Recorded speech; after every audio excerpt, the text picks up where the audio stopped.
So today the topic of discussion is diarrheal diseases. So in তোদের নিশ্চয়ই কম বেশি এইটা সবার হয়েছে, এমন কোনো মানুষ নেই যার এটা হয়নি. So that is very common, and that is also more common in pediatric age group. Soundটা বাড়া. So that is more common in pediatric age group.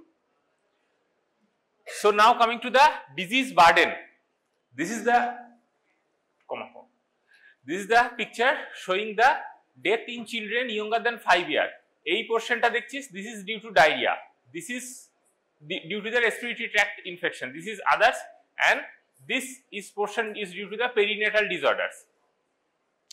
So you can very well see that the burden of the death under 5 children due to diarrheal disease is very high, 15%. This is the worldwide data. This is more if we take the data from Indian origin. আচ্ছা, এখানে আরেকটা কথা লেখা আছে perinatal disorders. What do you mean by perinatal period? Perinatal period মানে কি? বল, কেউ একজন বল, what do you mean by perinatal period? Very good. From 28 weeks of gestation to 7 days after birth is perinatal. So that is included the birth asphyxia, congenital anomalies, the stillborns that are included in this perinatal portion. That's why this portion is so high. Otherwise, after birth, this is the 18% respiratory tract infection, and this is the diarrhea portion. So the term diarrhea is derived from Greek language. Greek language, dia means through and ru means to flow. তাহলে তার মানে কি দাঁড়ালো? Increased fluidity and frequency of stool. So by definition, diarrhea is defined as passing of loose or watery stool more than 3 times per day, resulting in loss of fluid and electrolytes in stool. And one thing is important is that change in consistency is more important than the frequency. মানে ধর কারুর একজন constipation আছে, সে constipation প্রতিবারই যায়, দিনে 5 বার যায়, কিন্তু তার কিছুই হয় না, তাকে আমরা ডায়রিয়া বলবো না. So change in consistency is more important than that of frequency. বা আরেকজন ধর একবার স্টুল করলো কিন্তু হিউজ পরিমাণ লুজ ওয়াটারি স্টুল করলো, so we can say that the patient is having diarrhea.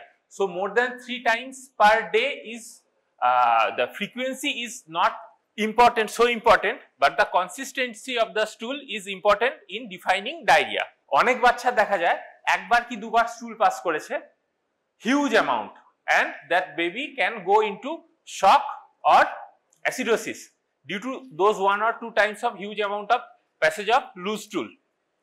So consistency is more important than the frequency.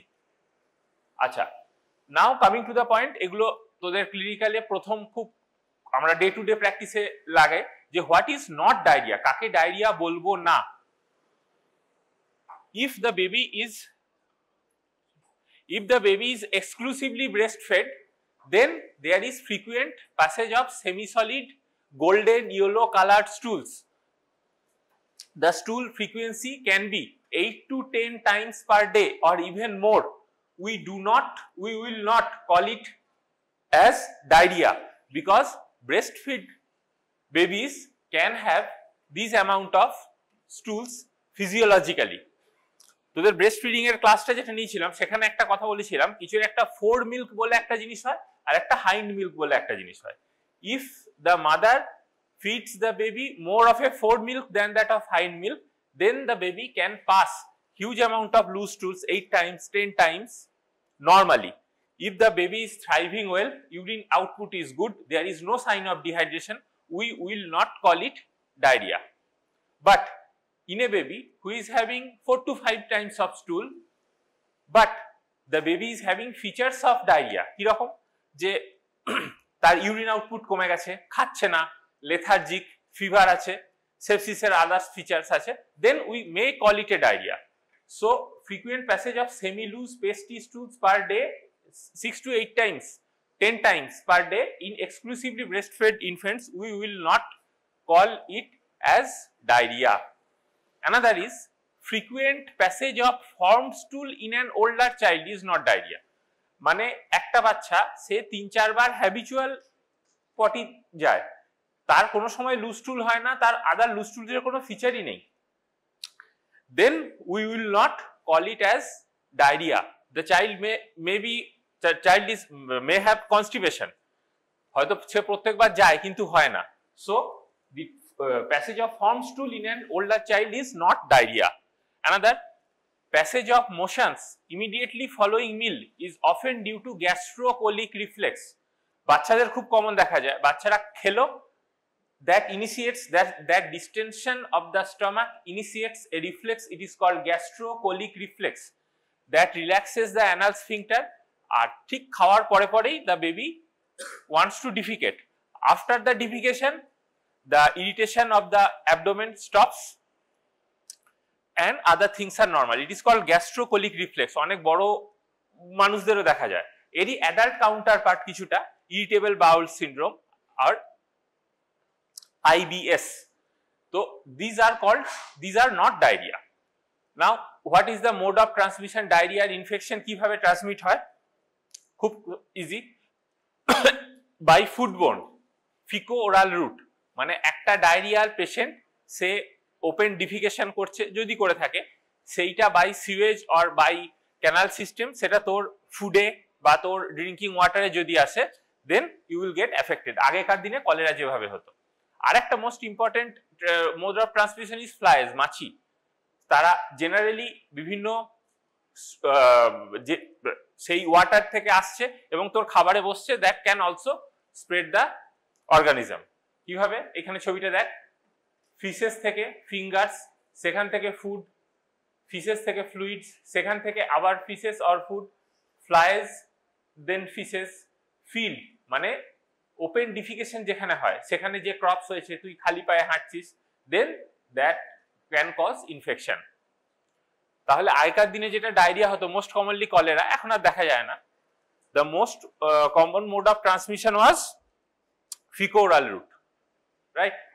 Now causes of acute diarrhea. So there can be different causes like bacterial, viral, parasitic and non-infective causes. This chart shows the infective causes of diarrhea. আচ্ছা, বাচ্চাদের less than 5 years এ কোন diarrhoea সব থেকে common? Ball, rotaviral diarrhea. So in children less than 5 years, viral diarrhea is most common, not bacterial diarrhea. So among viral diarrhea, rotavirus is the most common cause. Other virus like norovirus, sapovirus, adenovirus and CMV, picorna, corona, these are less important, but most important rotavirus, calicivirus, norovirus and adenovirus. 2 বছর আগে তোদের মনে আছে আশা করি, পেডিয়াট্রিকে একটা অ্যাডিনোভাইরাসের surge হয়েছিল 2023 এর February March মাসে। সেখানে রেসপিরেটরি ট্র্যাক্ট ইনফেকশনের সাথে পেশেন্টরা লুজ স্টুল নিয়ে প্রেজেন্ট করছিল, that was due to adenovirus. Most importantly serotypes 40 and 41. Another among bacterial most common is E. coli, Escherichia coli. তার মধ্যে আদার যেগুলো স্ট্রেনস আছে enterotoxigenic, enteropathogenic, enteroinvasive, enterohaemorrhagic and enteroaggregative types. এছাড়া shigella, cholera, salmonella and campylobacter. তার মধ্যে এটা তোকে জানতে হবে যে এই enterohaemorrhagic, enteroinvasive and salmonella can also cause dysentery, but infection হলেই যে ডিসেন্ট্রি হবে তার কোনো মানে নেই। যদি ডায়রিয়া করতে পারে, ডিসেন্ট্রিও করতে পারে। ডিসেন্ট্রি কাকে বলে? Blood in stool. আচ্ছা, সো মোস্ট কমন আচ্ছা, এইখানে আরেকটা cause of diarrhoea is parasitic like entamoeba histolytica, amoebiasis, cryptosporidium and giardia. এই তিনটে খুব কমন। So most common infectious cause of diarrhoea in a child whose age is less than 2 years is rotaviral diarrhea. কিন্তু এখনকার দিনে দেখা গেছে in India rotavirus and enterotoxigenic E. coli account for nearly half of the diarrheal episodes. এখন একটা তোদের ভ্যাকসিনের class তো হয়নি বোধহয়, ন্যাশনাল ইমিউনাইজেশন শিডিউলে rotaviral vaccine has now been included. তোরা তো কমিউনিটি মেডিসিনে পড়েছিস, rotaviral vaccine কখন দেওয়া হয়? কমিউনিটি মেডিসিন পড়েছিস তো ভ্যাকসিন? কোন রুটে দেওয়া হয় রোটাভাইরাল ভ্যাকসিন? ওরাল। বল। এজ। Very good. আর ওটা লাইভ না অ্যাটেনিউটেড না killed? Live, correct. Now, Cryptosporidium is now considered as one of the 4 most common cause of moderate to severe diarrhea in under 5 children. আগেকার দিনে রোটাভাইরাস খুব বেশি হতো, এখন যেহেতু ন্যাশনাল ইমিউনাইজেশন শিডিউলে চলে এসছে, সো রোটাভাইরাল ডায়রিয়া একটা portion of paediatric population are being protected. তাদের দেখা যাচ্ছে এই ক্রিপ্টোস্পোরিডিয়াম ইজ, এটা আস্তে আস্তে emerging organism, considered as one of the four most common cause of moderate to severe diarrhea in under 5 children. আচ্ছা, এখানে আমরা আজকে ডায়রিয়া কিন্তু মেইনলি পেডিয়াট্রিক পপুলেশন আন্ডার 5 চিলড্রেনেই রাখবো। অ্যাডাল্ট ডায়রিয়ার কজ আর তার ম্যানিফেস্টেশন গুলো আলাদা হতে পারে, আমরা এখানে পেডিয়াট্রিক আন্ডার 5 চিলড্রেনেই মোস্টলি ডিসকাশনটা থাকবে। নাও coming to the non infective causes of diarrhoea. এগুলো তো ইনফেক্টিভ কজেস অফ গেল, তো what are the non infective causes of diarrhoea? তোরা একটা কথা শুনেছিস, ল্যাকটোজ ইনটলারেন্স বা ল্যাকটেজ ডেফিসিয়েন্সি। কিছু পেশেন্টের, কিছু বাচ্চার ল্যাকটেজ ডেফিসিয়েন্সি থাকে, তাদের যদি দুধ খাওয়ানো হয় which is rich in lactose, that causes osmotic diarrhea. Overfeeding, starvation and food allergy can also cause diarrhea. কিছু অ্যান্টিবায়োটিক, যেমন তোরা কমনলি যেটা সবথেকে কমনলি আমরা পাই অ্যাম্পিসিলিন, অ্যামক্সিসিলিন, ক্লিন্ডামাইসিনে কম হয়, বাট অ্যাম্পিসিলিন অ্যামক্সিসিলিনে ডায়রিয়ার tendency is much more higher. So these are non-infective causes of diarrhea. আমাদের দেশে number of infective causes of diarrhoea are much more than that of non infective. Western কান্ট্রিতে, যেখানে ওরা পুরোটা ভ্যাকসিনেটেড, হাইজিন ওয়েল মেনটেন, সেখানে কিন্তু non infective causes of diarrhoea are much more common than that of infective causes. So what are the risk factors of having diarrhoea? তোরা সবাই বলতে পারবি, poor sanitation, poor personal hygiene and unsafe food preparation practice. Poor sanitation মানে আমাদের এখানে open ডিফিকেশনের যে কালচারটা চলে আসছে সেটা 1 নম্বর। Poor personal hygiene, washing hands before feed, washing hands after defecation. Unsafe food preparation practices, common আমাদের যেটা কমন পপুলেশনে দেখা যায় যে ফুড প্রিপারেশন প্র্যাকটিসটা খুব একটা স্টেরাইল ভাবে করা হয় না বাচ্চাদের যেগুলো খাওয়ানো। Another thing is young and malnourished children. Malnourishment, sepsis is a predisposing factor for having diarrhea. Low rates of breastfeeding and immunization. দেখা গেছে the babies who are exclusively breastfed for first 6 months are having decreased rate of pneumonia, diarrhea, and the babies who are incompletely immunized are having increased rate of diarrhea. আরো দুটো condition তোরা জানিস কিনা জানি না। one is called selective IgA deficiency. This IgA is secreted by enterocytes in your intestine that protects against the bacteria that are present in the harmful bacteria that are present in the gut. So selective IgA deficiency যাদের থাকে তাদের ওই IgA টা secrete হয় না গাটে, so that these patients are prone to having diarrhea. আর একটা HIV infection. HIV কি হয়? Generalised immuno compromise state, normal যে ভাইরাস ব্যাকটেরিয়া সেটাতে ইমিউনিটি তৈরি হয় না, that can cause diarrhea. Now coming to the classification of diarrhea.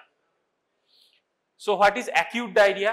Acute diarrhea means duration of the diarrhea will be less than 14 days, 14 দিনের কম duration. এগুলো definition গুলো ধরে।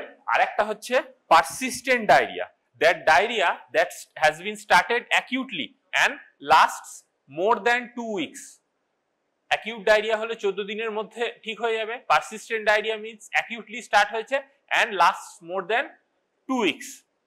Another is chronic diarrhea. Chronic diarrhea is insidious onset. Persistent diarrhea acute in onset.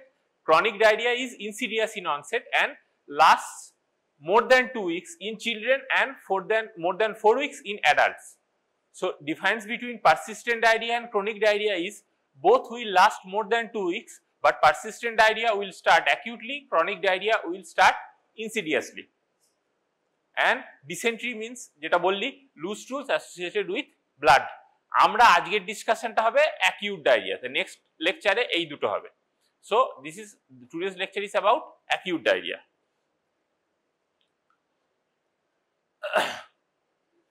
Coming to the pathogenesis of diarrhea, তাহলে diarrhoea হলে কি হয়? প্রথম কথা হচ্ছে যে what are the fluid components of our body? One is ICF, intracellular fluid, and one is ECF. ECF বলতে আমরা কোন ফ্লুইড গুলোকে বুঝি?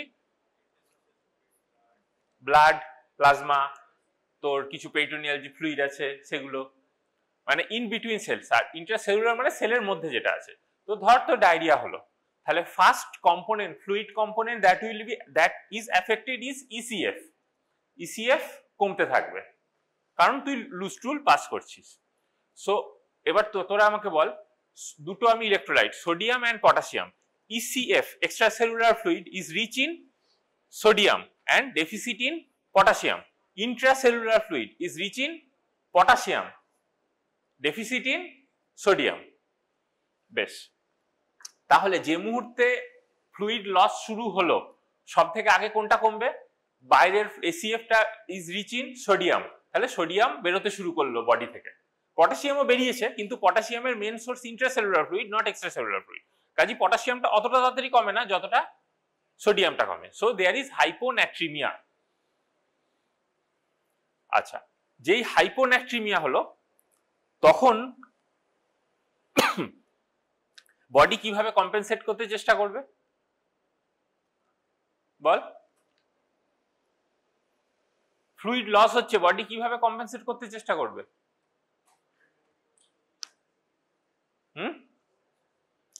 সোডিয়াম কমে যাচ্ছে, ফ্লুইড লস হচ্ছে, বডি কিভাবে কম্পেনসেট করতে চেষ্টা করবে? কোন সিস্টেম অ্যাক্টিভেশন হবে? RAS অ্যাক্টিভেশন হবে। So that causes increase in sodium absorption. আর ফ্লুইড যদি বেশি লস হয় সেখান থেকে কি হবে? বিপি কমতে থাকবে, শকে যেতে থাকবে। তো তার জন্য RAS অ্যাক্টিভেট হয়ে কি করবে? অ্যাঞ্জিওটেনসিন, বল তোর জানিস তো। So that RAS system will try to activate, and that will increase the sodium absorption and increase that system will increase the heart rate, blood pressure. So that is আচ্ছা, এবার যে sodium যে বেরোচ্ছে, তো এই ওপর ক্লাসিফিকেশন তিনটে dehydration, তিন টাইপের ক্লাসিফিকেশন আমরা করতে পারি। এক, hyponatraemic dehydration, isonatraemic dehydration and hypernatremic dehydration. Isonatremic dehydration most of the cases যেটা হয়, ফ্লুইড লস হয় বাট বডির মেকানিজম এত সুন্দর কাজ করে, দ্যাট ইজ ওয়েল কম্পেনসেটেড। মানে হয়তো তার প্রচুর সোডিয়াম লস হয়েছে, বাট 50% কেসে দেখা যায় যে concentration of the sodium in the extracellular fluid remains entirely normal. Normal কত? 135 to 145 milliequivalent per liter. So that is isonatremic dehydration. এবারে ধর বডি কম্পেনসেট করতে পারলো না, 45% কেসে বডি কম্পেনসেট করতে পারে না, that is called hyponatraemic dehydration.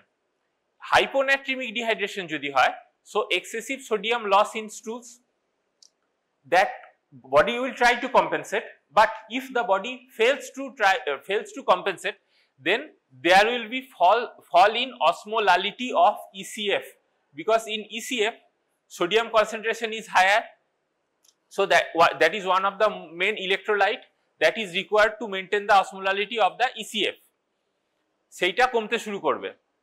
যেই কমতে শুরু করলো, the osmosis-এ কি হয়, যেখান থেকে ওয়াটার কোথা থেকে কোথায় যায় অসমোসিসে?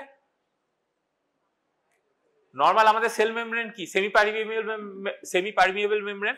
যদি ECF এর অসমোলারিটি হঠাৎ করে কমে যায়, তাহলে ফ্লুইড কোথা থেকে কোথায় যাবে? অসমোলারিটি কোথা থেকে কোথায় যাবে বল? অসমোলারিটি কমে যাচ্ছে, ভেতরে আসবে, that fluid will go to inside ICF। তাহলে সেলের মধ্যে আরো ফ্লুইড যেতে শুরু করবে, that will cause further shrinkage of the extracellular fluid compartment. এমনি extracellular fluid ছিল না, সেটা কম্পেনসেট করতে পারেনি, অসমোসিসের জন্য সেল মেমব্রেন দিয়ে ফ্লুইড আরো ভেতরে ঢুকে গেছে। That will cause further shrinkage of the ECF volume compartment. তাহলে কি হলো, সার্কুলেটরি যে ভলিউমটা ছিল সেটা আরো কমে গেল। That will give rise to shock and multi-organ failure. ডায়রিয়ায় যে মারা যায় তার one of the main cause is shrinkage in the ECF volume compartment. Shock dehydration তে মারা যায়। Another thing is called hypernatremic dehydration. এটা খুব কম দেখা যায় বাট ইম্পর্টেন্ট। hypernatremic dehydration কি রকম হয়, ধর তুই ডিহাইড্রেশন পেশেন্ট পেয়েছিস, then you have corrected by giving fluids and salts and you have given fluids with more salts. সল্টের পরিমাণ বেশি দেওয়া হয়েছে যতটা তার পাওয়ার কথা। So serum sodium level is elevated. So ECF osmolality is increased. যদি ECF এর osmolality বাড়ে ICF এর থেকে, তাহলে ফ্লুইড কোথা থেকে কোথায় যাবে বল এক্ষুনি? ICF থেকে ECF এ যাবে। So the volume of the ECF compartment is maintained or in the higher range. বুঝতে অসুবিধা কিছু হলো কি হলো না বল?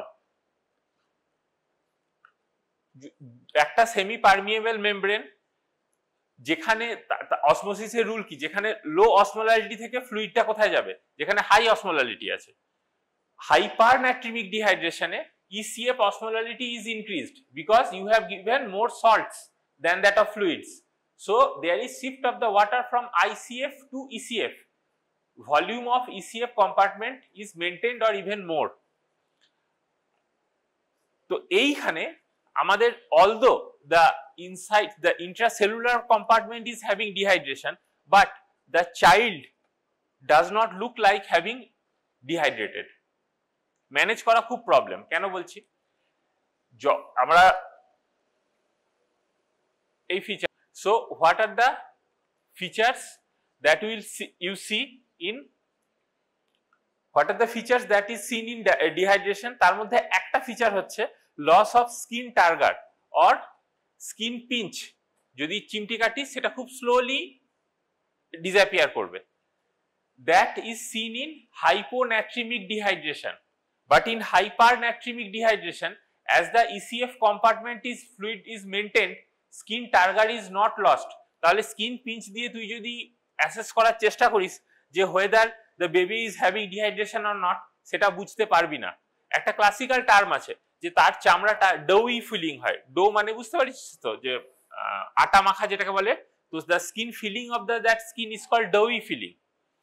তো সেখানে কিন্তু স্কিন টার্গার নর্মাল থাকবে, বাট আমরা মোস্ট অফ দ্য পেশেন্টসে যেটা পাই হাইপোনাট্রিমিক বা আইসোনাট্রিমিক ডিহাইড্রেশনে স্কিন টার্গারটা লস্ট হয়ে যায়। এবারে depletion of the ECF compartment যদি হয় আইসোনাট্রিমিক বা হাইপোনাট্রিমিক ডিহাইড্রেশনে, that will lead to decrease in blood volume, that will lead to decrease in blood pressure and peripheral circulatory failure will ochre.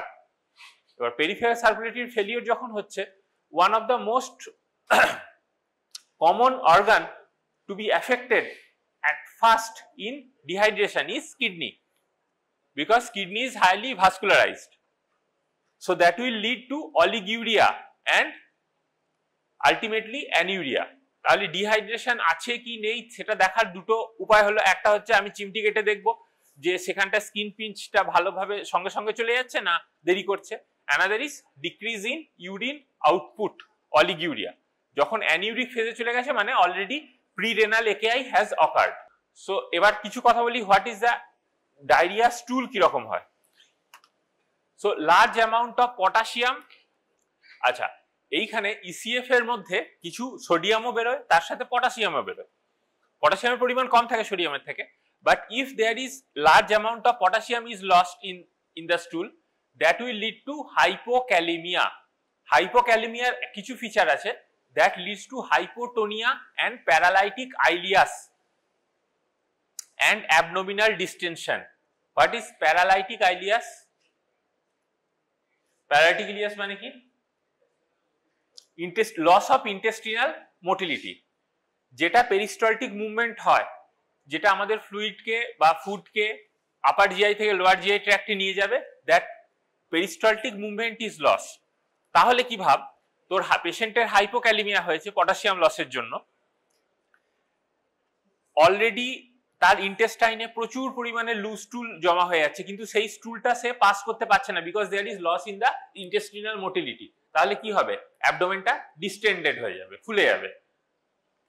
So there is hypotonia, paralytic ileus and abdominal distinction.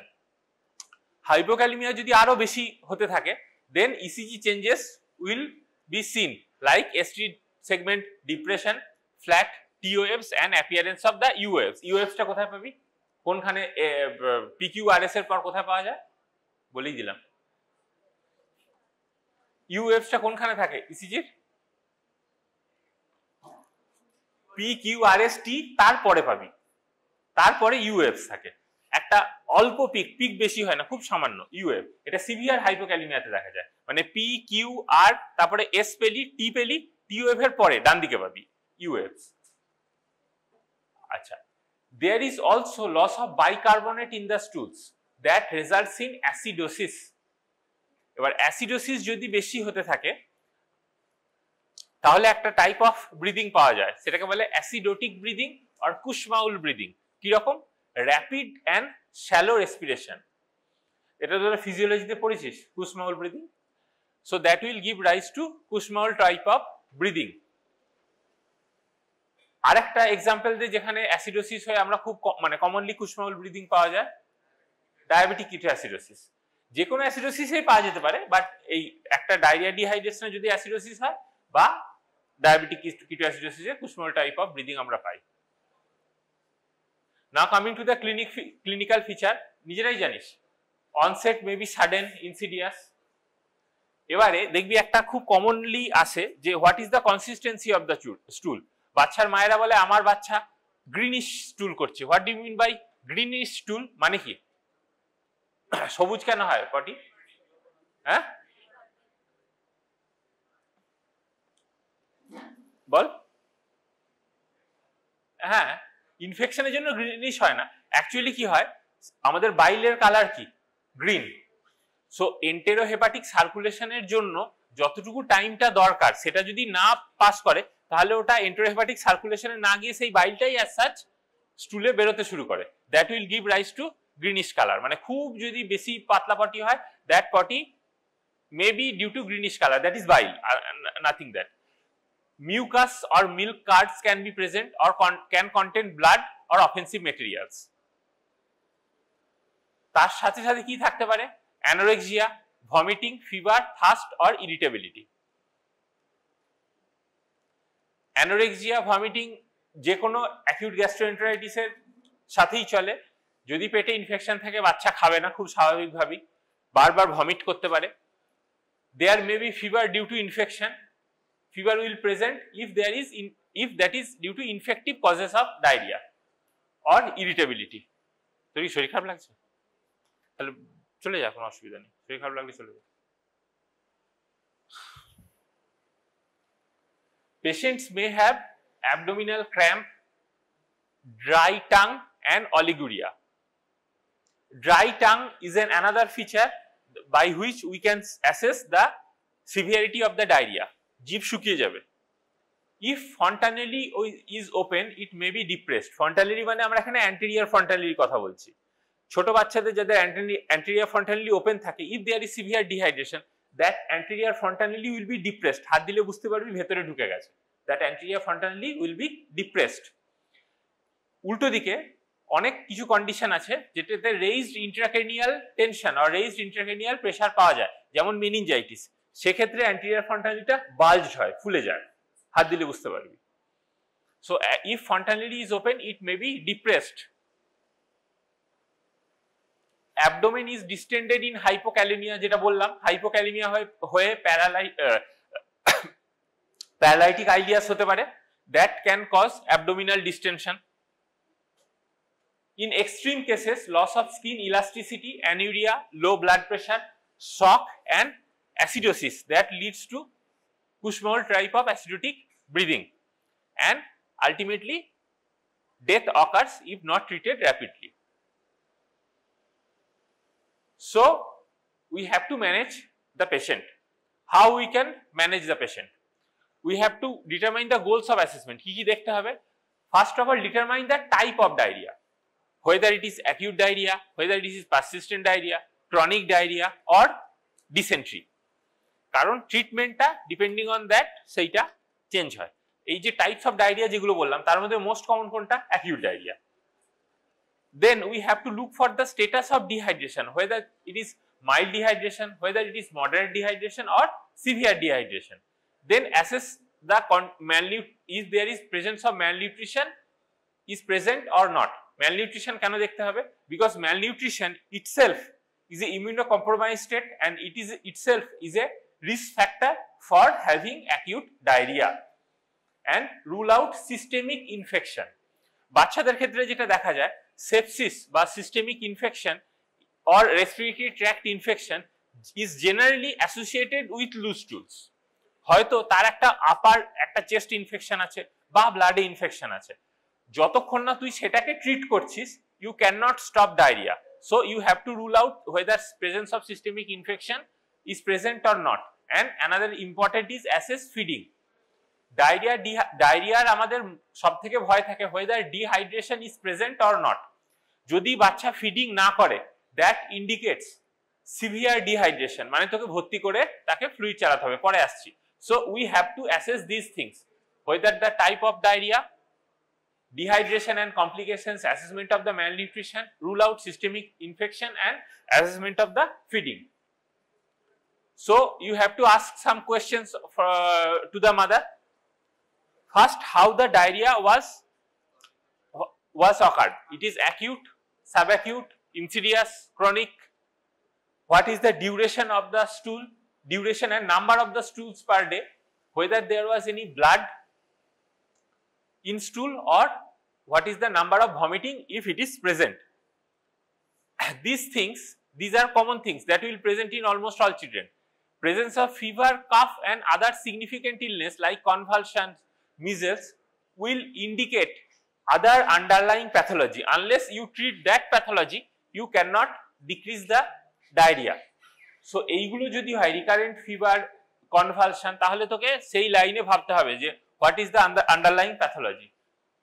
There may be drugs or other local medicines that are taken during illnesses that also can cause diarrhea. Immunization history is also important, whether the child is incompletely or completely immunized. যেমন বললাম rotaviral injection দেওয়ার পর আমাদের acute ডায়রিয়ার incidence অনেক কমে গেছে, তোকে দেখতে হবে যে বাচ্চাটা আদৌ সেটা নিয়েছে কিনা বা আদার ইমিউনাইজেশন নিয়েছে কিনা। Coming to the investigations, normally আমাদের ওপিডি বেসিসে most of the diarrhoea patients does not need any investigations. Acute diarrhoea patients, chronic diarrhoea, persistent diarrhoea needs investigation. যদি করতে হয় that is CBC. What is CBC? Complete blood count. এখানে কি কি দেখতে পারিস তুই? সিবিসি কি কি ইন্ডিকেট করবে?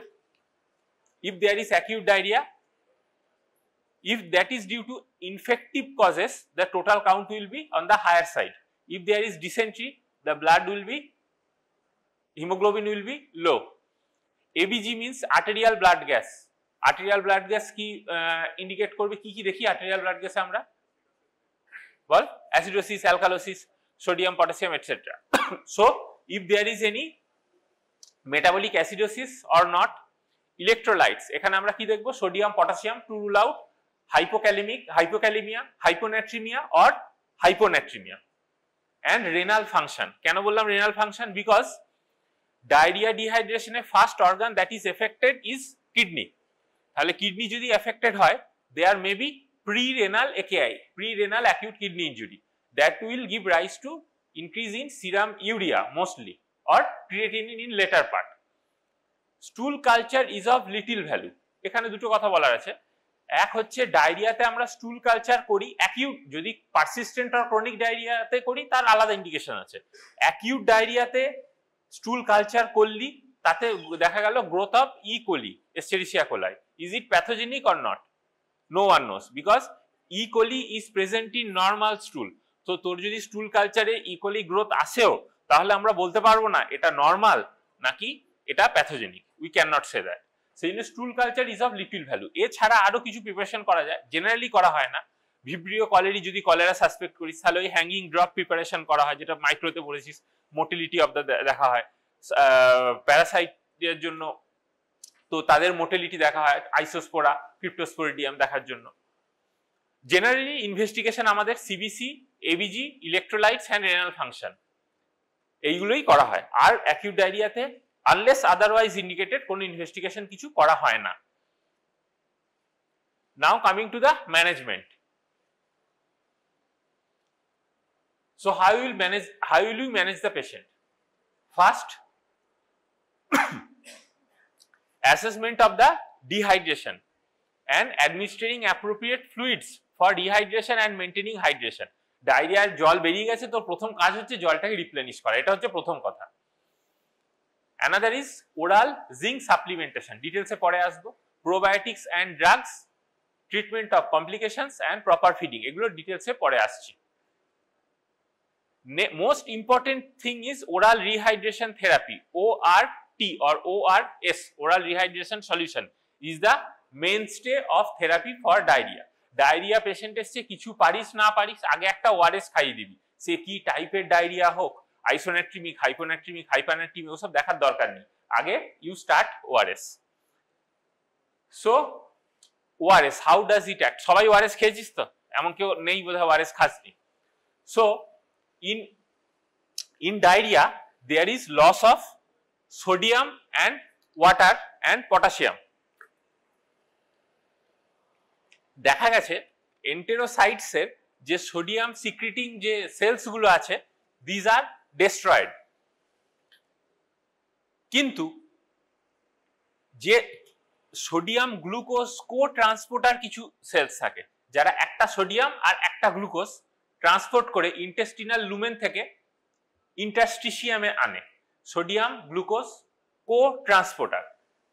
It has been seen that in most of the causes of diarrhea, the sodium glucose co-transporter, that is glucose dependent sodium transport, remains intact. মানে ওই ট্রান্সপোর্টারটার কিছু অসুবিধা হয় না, ওটা ঠিক থাকে। That is the main background of starting ORS. মানে আমার সোডিয়াম লস হয়েছে, সোডিয়াম অ্যাবজর্ব করার যে নরমালি সোডিয়াম অ্যাবজর্ব করে যে সেলগুলো, সেই সেলগুলো ডিস্ট্রয়েড হয়ে গেছে। বাট আমি যদি তাকে সোডিয়াম আর তার সাথে গ্লুকোজটা রিপ্লেনিশ করি, তাহলে sodium glucose dependent sodium and water অ্যাবজর্পশনটা হতে থাকবে। So this is the main thing behind ORT therapy. So we have to replace glucose and sodium in 1:1 molar ratio in WHO oral rehydration solution. তো আমাদের, আচ্ছা কেউ আমাকে বল আমাদের ব্লাডের অসমোলালিটি কত? ব্লাডের অসমোলালিটি কত? এই ফিজিওলজিতে পড়েছিস 300 কাছাকাছি, আরেকটু কাছাকাছি বললি 280 to 290 মোটামুটি 300, তাই মনে রাখ 280 to 290 milliosmol per litre. It is the normal osmolality of blood. বেশ, তাহলে এবার তুই ভাব যে তুই এমন একটা সলিউশন দিতে চাইছিস যেটা মুখে তুই দিবি, that will go to the intestine and that will help to absorb water, glucose, sodium. তো সেই অসমোলালিটিটা, সেই ফ্লুইডের অসমোলালিটি যদি তোর ব্লাডের অসমোলালিটি থেকে বেশি হয় তাহলে কি হবে? কি হবে যদি সেই ফ্লুইডের অসমোলালিটি ব্লাডের অসমোলালিটি থেকে বেশি হয় তাহলে কি হবে? ব্লাড থেকে আরো ফ্লুইড ওই সেই লুমেনে চলে আসবে, আরো বেশি ডায়রিয়া হবে, আরো বেশি ডিহাইড্রেশন হবে।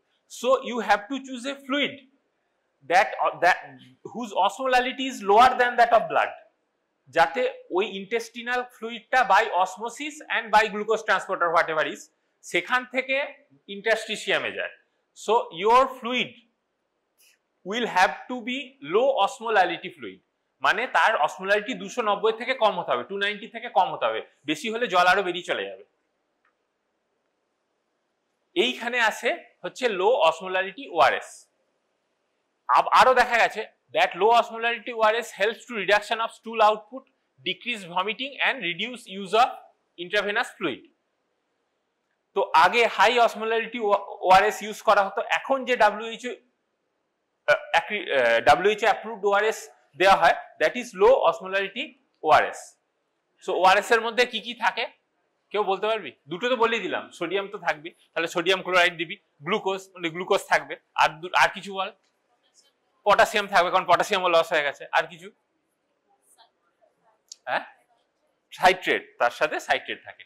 আচ্ছা, এইটা হচ্ছে কম্পোজিশন অফ WHO রেকমেন্ডেড, এটা কিন্তু মুখস্থ রাখতে হবে, অ্যামাউন্ট কত আর এইটা কত। এখানে দেখ দুটো ইম্পর্টেন্ট, সোডিয়াম ক্লোরাইড এটা 1 লিটারে কত আছে 2.6 গ্রাম, গ্লুকোজ 13.5, পটাশিয়াম ক্লোরাইড 1.5, সাইট্রেট 2.9। এইটা অসমোলারিটি দিয়ে করা আছে। এখানে দেখ যদিও সোডিয়ামের অসমোলারিটি কত 75, গ্লুকোজের অসমোলারিটি কত 75, that means you are giving sodium and glucose at a ratio of 1:1 osmolarity ratio. So total osmolarity যোগ করলে যেটা আসবে 245, so that is a low osmolarity ORS. এই ওআরএসটা তোদের অসমোলারিটি এই কম্পোজিশনটা এটা ধরা হয় কিন্তু, হ্যাঁ, সেই জন্য এই অ্যামাউন্ট গুলো মুখস্থ রাখতে হবে। আর একটা মনে রাখবি যে what is the osmolarity of ORS 245। আচ্ছা, এবার তোদের প্রশ্ন মনে হতে পারে যে কেউ যদি প্রচুর বেশি ওআরএস খায়, যতটা তার দরকার, তাতে কি কোনো অসুবিধা হতে পারে? মানে আমি এখানে আগে একটা বলেছিলাম, if you replenish more salt then that of water then there is chance of hypernatraemic dehydration. যদি ওআরএস বেশি খায় তাহলে কি হাইপারন্যাট্রিমিক ডিহাইড্রেশন হতে পারে? হবে না।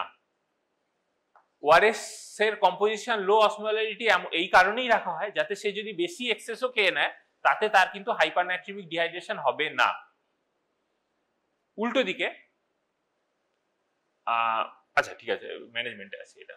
সো দিস ইজ, এই যে চারটা দেখছিস, একটা আমাদের গাইডলাইন আছে IMNCI, integrated management of neonatal and childhood illness.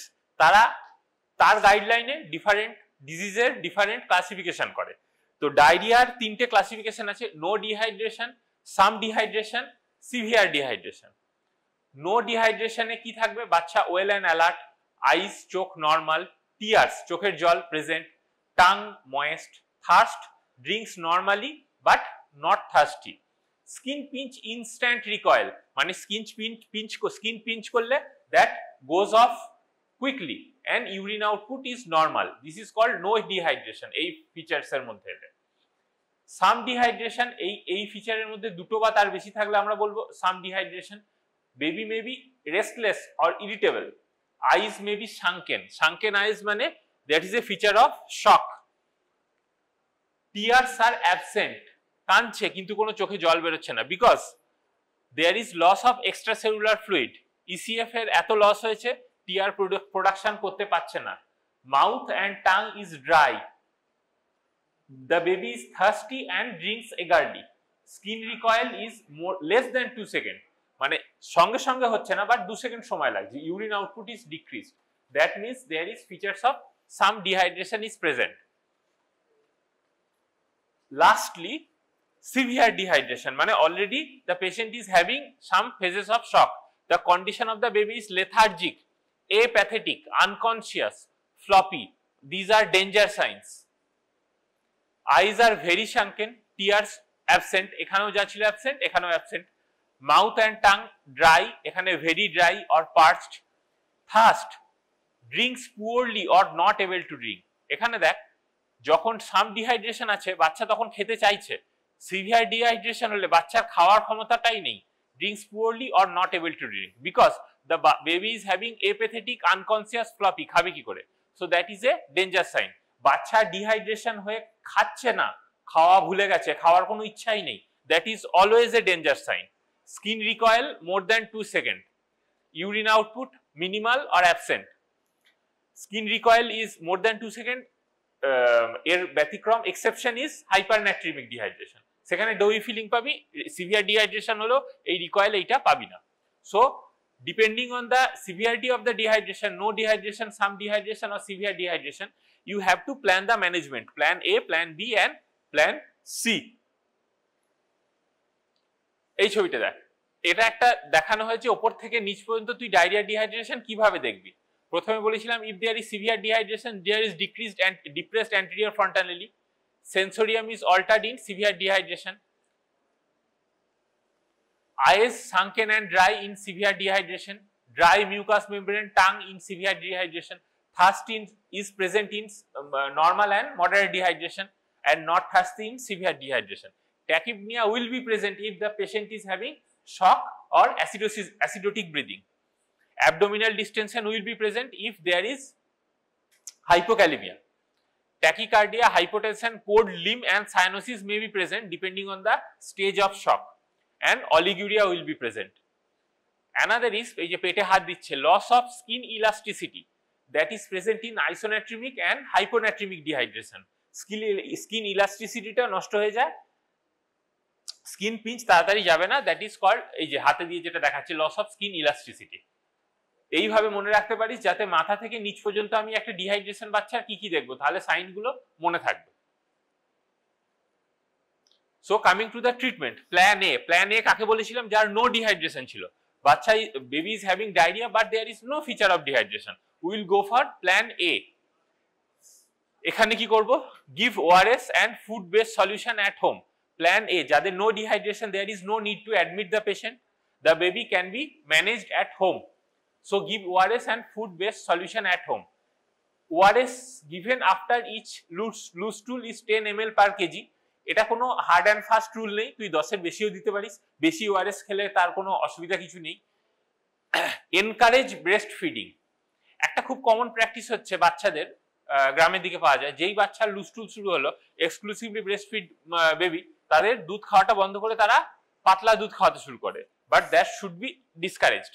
Encourage breast feeding should be done, না হলে আরো ডিহাইড্রেশন হয়ে যাবে। If the child vomits, wait for 10 minute and then give the ORS or feeding slowly. এবারে মাকে বলে দেওয়া হয় যে you can take the child to your home but come to the hospital if you see this danger sign.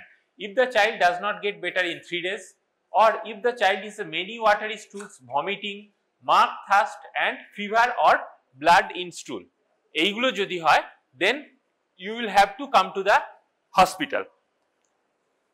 This is the plan A. Now coming to the, na eta acha, what are the food home based available fluids in that are preferred in acute diarrhea? কি কি দিতে পারা যায়, কি কি দিতে পারা যায় না। First, fluid that contains salts are preferred, like salted rice water, yogurt drink, chicken soup or vegetable soup with salt. These are acceptable. Or coconut water. These are acceptable. Which are unsuitable home fluids, like commercial carbonated beverages, Pepsi, Coca-Cola, commercial fruit juices. এখানে commercial fruit juices মানে normal fruit juice না, যেগুলো তোরা রিয়ালের fruit juice খাস বা etcetera, ওইগুলো। Because ওই জুসগুলোতে the ratio between glucose and sodium 1:1 সেটা মেনটেন থাকে না, highly sweetened solution. So commercial fruit juices and sweetened tea বা কফি, চা বা কফি, diarrhea হলে that is not a ideal fluid, because tea or coffee contain caffeine that stimulates urine output. যার এমনি diarrhoea dehydration হয়ে যায়, বেশি urine করলে আরো ডায়রিয়া হয়ে যাবে। সো চা, coffee, tea and coffee is not a recommended. আচ্ছা, the other acceptable fluids that do not contain salt but you can have them is plain water in which a cereal has been cooked, like unsalted rice water, unsalted soups, coconut water, unsweetened tea and unsweetened fresh fruit juice. এখানে important হচ্ছে fresh fruit juice, not commercial fruit juice. Normal fruit juice খেতে পারিস, but যেগুলো packet fruit juice সেগুলো is not recommended, because these are sweetened fruit juice.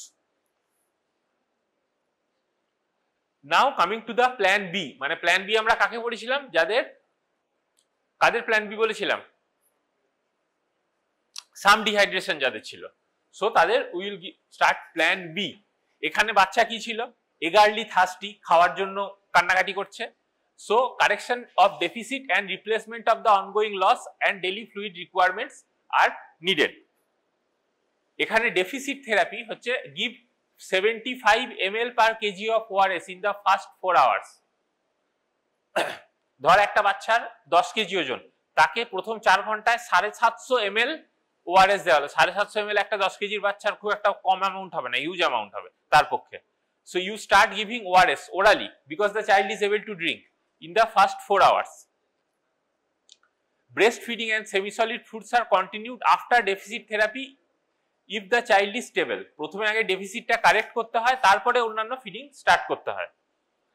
আচ্ছা, daily fluid requirement, এই ক্যালকুলেশনটা মনে রাখবি, এটা অন্যতেও লাগবে। প্রথম 10 কেজি অবধি up to 10 KG 100 ml per KG, তারপরের 11 to 20 KG extra 50 ml per KG, তারপরে 20 কেজির বেশি হলে এক্সট্রা 20 ml পার কেজি। মানে ধর একটা বাচ্চার ওয়েট হলো 8 কেজি, তার ডেইলি ফ্লুইড রিকোয়ারমেন্ট হচ্ছে 800 ml।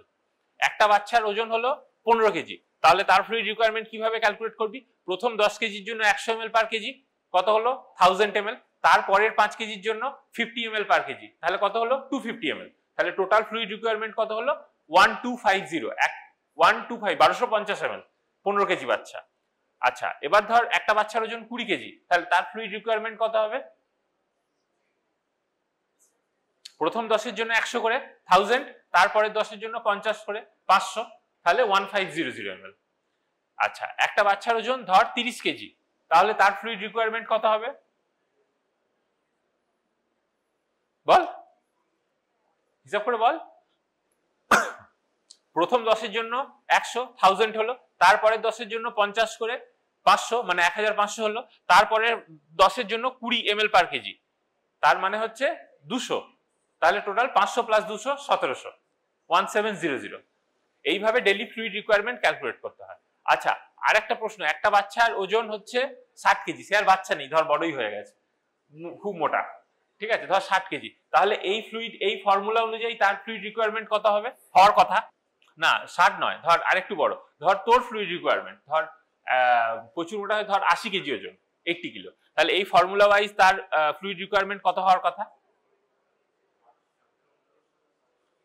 80 কিলো তার ওজন, বল কত হওয়ার কথা বলো?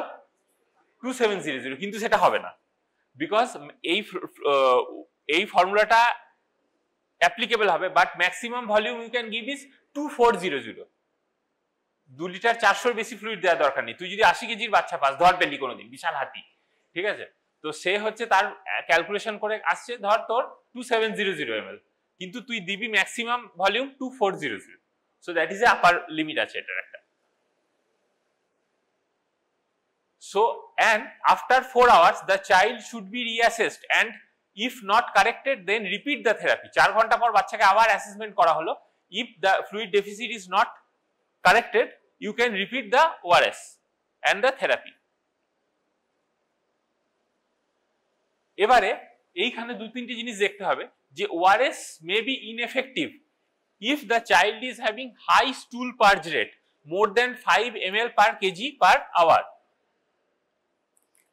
or if the child is having persistent vomiting more than 3 times per hour, or paralytic ileus, hypokalemia হয়েছে, or incorrect preparation of ORS. Preparation of ORS একটা ইম্পর্টেন্ট। আমাদের এখানে যে প্যাকেটগুলো ORS এ পাওয়া যায়, 1 লিটার জলে গোটা প্যাকেট 1 প্যাকেট দিতে হয়। যদি কেউ ভুল প্রিপারেশন করে তাহলে তার যে ওয়াটার কন্টেন্টটা সেটা কম থাকবে, that will give rise to ineffective treatment due to ORS। তাহলে যদি হাই স্টুল পার্জ রেট হয়, high persistent vomiting and paralytic ileus, or incorrect preparation of ORS হয়, দেন the ORS may be ineffective. And maintenance therapy should begin when the signs of dehydration disappear, that is usually within 4 hours. ORS after in the maintenance therapy, ORS should be administered at volumes equal to diarrheal losses around 10 ml per kg per stool. Plain water you can give if the child wants. Now coming to plan C. Plan C কোথায় ছিল? Severe dehydration. সেখানে the child was not able to drink. So all cases are to be treated in hospital. মানে severe dehydration হলে আর বাড়িতে ছাড়া যাবে না, এবার বাড়িতে হসপিটালে ভর্তি করতে হবে। First, start fluid immediately. So best IV fluid solution is ringal lactate with 5D. আমাদের এখানে DNS নামে পাওয়া যায়. If not available, then you can give normal saline or ringal lactate. কিভাবে দেওয়া হয়? Give 100 ml per kg total value. If the age is less than 1 year, give 30 ml per kg in 1 hour, followed by 70 ml per kg in next 5 hours. তাহলে total কত? 6 ঘন্টার মধ্যে তুই 100 ml per kg দিলি. If the age is 1 to 5 year, then first 30 ml per kg in 30 minutes, followed by 70 ml per kg in 2.5 hours. তাহলে যদি 1 বছরের নিচে হয় তাহলে সেই কারেকশনটা দিচ্ছিস তুই 6 ঘন্টায়, আর 1 বছরের উপরে হলে কারেকশনটা দিচ্ছিস 3 ঘন্টায়. So if the age of the baby is less than 1 year, the rate of correction is slower because there is also a chance of over correction. সেই জন্য আমরা এটা স্লোয়ার কারেকশন দিই, 6 ঘন্টার টোটাল, 5 আর 1 এ 6. আর যদি তার থেকে বড় হয় দেন the correction is given little bit slower, 30 minute and 2.5 hours, 3 ঘন্টা. Repeat if still dehydrated. This is plan C. এরপরে ধর প্ল্যান সি হলে যদি ডিহাইড্রেশনটা কমপ্লিট ঠিক হয়ে গেল তাহলে সেটা সিভিয়ার ডিহাইড্রেশন থেকে বাচ্চাটা এখন সাম ডিহাইড্রেশনে আছে, তাহলে আমি কি করব? Will give ORS 75 ml per kg. আগের ইয়েতে চলে গেলাম, সেখান থেকে কারেকশন হলো, সেখান থেকে কি চলে গেলাম প্ল্যান এ তে। এরকম প্রথমে প্ল্যান সি তে দিয়ে শুরু করলাম, তারপর আবার প্ল্যান বি, তারপরে প্ল্যান এ, তারপর আস্তে আস্তে discharge. But if the patient is if you are unable to give IV fluids, immediately starts rehydration using nasogastric tube at 20 ml per kg. মানে তুই ধর IV fluid স্টার্ট করতে পারছিস না, হয়তো চ্যানেল করা যাচ্ছে না বা তোর কাছে সেই ফ্যাসিলিটি নেই, বাচ্চা খেতেও পারছে না, because the child is having severe dehydration. একটা রাইলস টিউব পড়া, সেখান থেকে 20 ml per kg fluid ORS দিতে থাক 1 to 3 hours. When IV access is established or the child is able to drink, switch over accordingly, and if the child is in shock, give 20 ml per kg of RL or NS as a bolus dose. The child is observed for 6 hours before discharge and confirm that mother is able to feed the child by giving ORS. Severe dehydration হলে যতক্ষণ না মা confident হচ্ছে বাচ্চাকে খাওয়ানোর জন্য, বাচ্চা নিজে থেকে খাচ্ছে and urine output improve হয়েছে, you cannot discharge the patient. Now coming to the other treatments, another supplementation that is required is zinc supplementation. All children more than 2 months of age should be given zinc supplementation. যদি age হয় 2 to 6 months, dose is 10 mg fixed dose for 14 days. If the age is more than 6 months, then the dose is 20 mg per day fixed dose for 2 weeks or 14 days. How does zinc helps? Zinc helps to faster recovery and also prevent recurrences. It improves absorption of water and electrolytes and regeneration of the epithelium and increases the brush border enzymes and enhances the immune response. মানে আজকে যদি আমার একটা diarrhoea একদিনে ঠিক হয়ে গেছে কিন্তু জিঙ্কটা আমাকে 14 দিন চলতে হবে, that will ensure that there is decreased chances of recurrent diarrhea. কারণ কি? zinc that increases the brush border enzymes and enhances the immune response of the gut, and it also helps to regenerate the intestinal epithelium. সেই জন্য diarrhoea হয়তো দুদিনে সেরে গেল, but zinc supplementation should go for 14 days.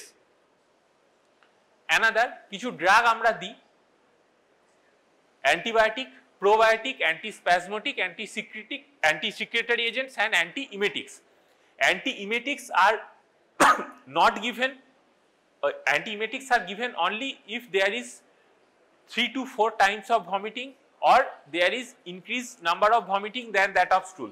সবাইকে antiemetic দেওয়া হয় না। Coming to the antibiotics, as I have stated that most of the causes of diarrhea in children are viral diarrhea, so role of antibiotic is limited. বাচ্চাদের ডায়রিয়াতে, সব ডায়রিয়াতে আমরা antibiotic দিই না, because the cause of the diarrhea is viral. If we give antibiotic unnecessarily, that will deplenish the helpful bacteria that are present in the gut epithelium. যত ভালো bacteria গুলো আছে সেগুলোকেও মেরে দেবে, তাতে আরো ডায়রিয়াটা বাড়বে। So antibiotics are not recommended for routine treatment of acute diarrhea in children. Antibiotics are only indicated if you are suspecting bacillary diarrhea, dysentery, cholera, amoebiasis or giardiasis. Escherichia coli are normal gut flora and their growth in stool culture is not an indication of antibiotic, যেটা আগে বললাম. Presence of poor sucking, abdominal distension, fever, fast breathing, tachypnea and lethargy or inactivity in a well-nourished children that points toward sepsis. That means if you are suspecting sepsis in a child who is having diarrhea, you have to give antibiotic. Otherwise, that diarrhea will not be treated. তাহলে antibiotic আমরা কখন দেব? when we are suspecting sepsis, other systemic disease or bacterial diarrhea, then only antibiotic are effective. Otherwise, no role of antibiotic in viral diarrhea. Another কিছু আগে use করা হতো bismuth, pectin, kaolin, এগুলো binding agent হিসেবে এখন আর use করা হয় না. অ্যাডাল্টে আরেকটা জিনিস খুব ইউজ করা হয় লোপেরামাইড, ডাইফেনক্সাইলেট. এইগুলো পেডিয়াট্রিক এজ গ্রুপে আর নট ইন্ডিকেটেড. অ্যাডাল্টে আইবিডি, ইরিটেবল বাউল সিন্ড্রোমে লোপেরামাইড খুব কমন ইউজ করা হয়. But in pediatric age group, these loperamide or anti-motility agent are not indicated. কেউ কমন সেন্সে বল যে কেন নট ইন্ডিকেটেড? এক্ষুনি বলেছি আমি, দিস আর অ্যান্টি-মোটিলিটি এজেন্টস. কেউ কমন সেন্স লাগিয়ে বল যে এটা কেন আমরা পেডিয়াট্রিক এজ গ্রুপে লোপেরামাইড দিই না? এক্ষুনি একটা কি বললাম, one of the common complication is hypokalaemia. Hypokalaemia যখন হয় বাচ্চাদের, অ্যাডাল্টে কম হয়, that can lead to paralytic ileus. তো অলরেডি বাচ্চার প্যারালাইটিক আইলিয়াস হয়ে আছে কিনা তুই জানিস না, তুই আবার অ্যান্টি-মোটিলিটি ড্রাগ দিচ্ছিস, that will lead to further distension of the abdomen. So anti-motility agents loperamide or difenoxylate are not effective, rather dangerous, even fatal in children. Now coming to the probiotics. What are probiotics? হ্যাঁ ঠিক আছে, 5 minute. What are the probiotics? Probiotics are microorganisms that exerts beneficial effect on human health when they colonize the bowel. So that has an adjunctive therapy in help in diarrhea. সব bacteria নয়, Lactobacillus rhamnosus or Lactobacillus kgGG, Bifidobacterius and Saccharomyces boulardii have shown to have some efficacy regarding the duration of acute diarrhea if started in very early phase of illness. So probiotic can be given. Some anti-secretory agents like Resicadotril can be used that effects by inhibiting intestinal encephalinase, but more data on its efficacy is needed before it can be used for children with acute diarrhea. Diet. Most nutrients are well absorbed in diarrhea and no dietary restriction is needed. Rest to gut promotes faster recovery is no longer true. মানে আগে একটা common কথা ছিল যে বাচ্চাকে বেশি খাওয়াবো না ডায়রিয়াতে, তাতে বেশি ডায়রিয়া হবে. But rest to gut promotes faster recovery is no longer true. Normal ডায়রিয়াতে নর্মাল যে তার ফিডিং সেটা কন্টিনিউ করা হয়. Presence of food gut promotes absorption of sodium and water and it stimulates regeneration of the epithelial lining. The child should continue breastfeeding and khichdi, rice or curd or smashed potato, smashed banana should be given. Curd is a source of probiotic, so curd can be given. High fiber content fruits, vegetables should be avoided because it increases the stool volume. Routine lactose-free diet is not recommended except when diarrhea is lasting for more than 8 to 10 days with loss of weight. That means there is persistent or chronic diarrhea.